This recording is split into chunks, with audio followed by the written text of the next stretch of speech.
Baik, bismillahirrahmanirrahim. Assalamualaikum warahmatullahi wabarakatuh. Sebelumnya izin memperkenalkan diri, nama saya Muhammad Satrio Diutomo dengan NIM 2003252 dari Prodi Sistem Telekomunikasi kelas 4B. Pada kesempatan kali ini, saya akan menjelaskan materi mengenai submarine cable telegraphy map serta perbandingan antara IPv4 public dengan IPv4 private dalam mata kuliah jaringan komunikasi data untuk memenuhi persyaratan ujian tengah semester. Baik, langsung saja kita masuk ke materinya. Baik, untuk materi pada hari ini ada dua yang akan saya bahas. Yang pertama mengenai submarine cable, yang kedua mengenai IPv4 public, dan juga perbandingannya dengan IPv4 private.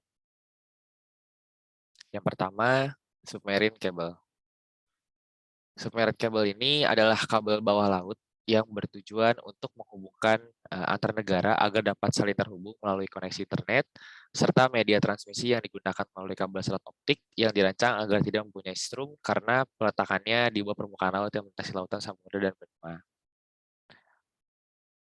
Nah, untuk pertama kali ditemukan, submarine cable ini pertama kali ditemukan dan digunakan pada tahun 1850 sebagai kabel telegram yang mengkoneksikan antara kota Dover di negara Inggris dan juga kota Calais di negara Prancis melalui Selat Dover. Nah, ini merupakan bagian-bagian kabel serat optik. Yang pertama itu ada polyethylene, yang kedua ada metal tape, standard steel wires, aluminium water barrier, polycarbonate, copper of aluminium tube, petroleum jelly, dan optical fibers. Next. Nah, ini merupakan peta kabel bawah laut yang saya dapat. Nah, untuk peta kabel bawah laut ini dibuat oleh Teleografi ditujukan sebagai wawasan dalam mengetahui komunikasi global antara negara dengan media kabel bawah laut. Nah, pada peta tersebut menggambarkan sekitar 464 kabel global dan 1.245 stasiun pendaratan. Nah, di sini dapat terlihat ya, peta kabel bawah laut ini dapat menghubungkan beberapa kabel gitu, baik melewati samudra ataupun benua. Nah, jika tadi peta kabel bawah laut di beberapa negara, kali ini merupakan contoh kabel bawah laut yang ada di Indonesia.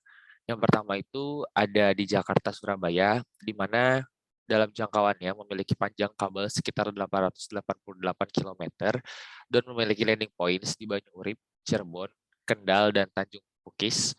Dan pemilik dari kabel bawah laut ini adalah Triasmita serta RFS diterbitkan pada Desember 2018. Nah, selanjutnya kabel bawah laut yang menghubungkan antara Jambi dan juga Batam.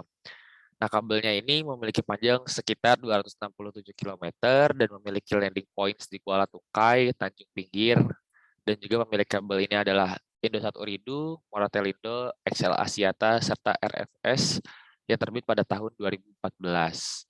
Dan contoh yang terakhir yang saya ambil yaitu kabel yang menghubungkan antara Jawa, Kalimantan, dan juga Sulawesi. Nah, di sini kabel yang menghubungkan antara Jawa, Kalimantan, dan Sulawesi itu memiliki panjang kabel perkiraan sekitar 1.100 km dan memiliki landing points di Aik Batu-Batu, Banyu Urip, Takesung, dan juga untuk pemilik kabel ini adalah Indosat Ooredoo dan RFS yang terbit pada tahun 2006. Selanjutnya ada materi Internet Protocol. Nah, untuk IP address sendiri ini memiliki angka biner dari 32 byte sampai dengan 128 bit. Dan juga untuk pembagian jenisnya dalam IP address ada IP public dan juga IP private, ya, seperti yang saya sebutkan di awal tadi. Oke, kita masuk ke poin dari IPv4-nya. Nah, untuk alamat IP versi 4 atau IPv4 adalah versi keempat dari protokol internet atau IP, yang mana salah satu protokol inti dari metode internet working berbasis standar di internet dan jaringan paket switch lainnya.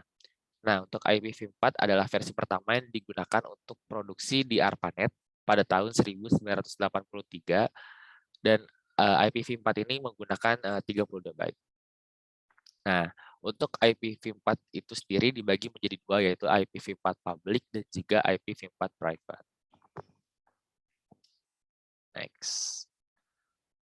Nah, ini untuk pembagian ruang alokasinya. Untuk di ruang A itu terdapat dari 0 sampai dengan 127 byte. Di ke ruang B itu terdapat dari 128 sampai dengan 191 byte. Dan di ruang C itu terdapat 192 sampai dengan 223 byte. Dan di ruang D itu terdapat 224 sampai dengan 247 byte. Dan di ruang E terdapat 248 sampai dengan 255 byte. Nah, selanjutnya ada perbedaan dari IPv4 public dan juga IPv4 private. Nah, di IPv4 public itu yang saya ketahui adalah berbayar, dan juga perbedaannya dengan IPv4 private itu digunakan secara gratis. Dan untuk IPv4 public sendiri dapat mengakses internet, sedangkan IPv4 private hanya dapat mengakses jaringan lokal. Lanjut, untuk IPv4 public itu bersifat unik, artinya tidak ada yang sama di dunia. Itu tidak terjadi pada IPv4 private yang mana bersifat tidak unik dan ada kemungkinan ada kesamaan. Selanjutnya di IPv4 public itu IP-nya dapat dilihat menggunakan browser, dan juga perbedaannya dapat dilihat pada IPv4 private, IP-nya hanya dapat dilihat pada command prompt Windows dengan menggunakan perintah ipconfig. Selanjutnya yang terakhir, untuk IPv4 public itu cakupannya dapat bersifat global, sedangkan untuk IPv4 private cakupannya hanya jaringan lokal saja. Nah, itu merupakan perbedaan antara IPv4 public dan juga IPv4 private.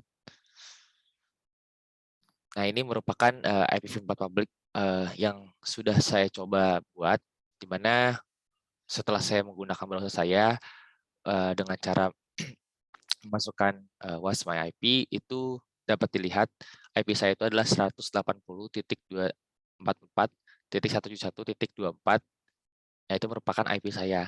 Dan setelah saya coba untuk mencari binernya, maka ditemukan biner dari IPv4 public 180.244.171.34 adalah 10.100.100.100.101.011.101.011.110.11.11.11.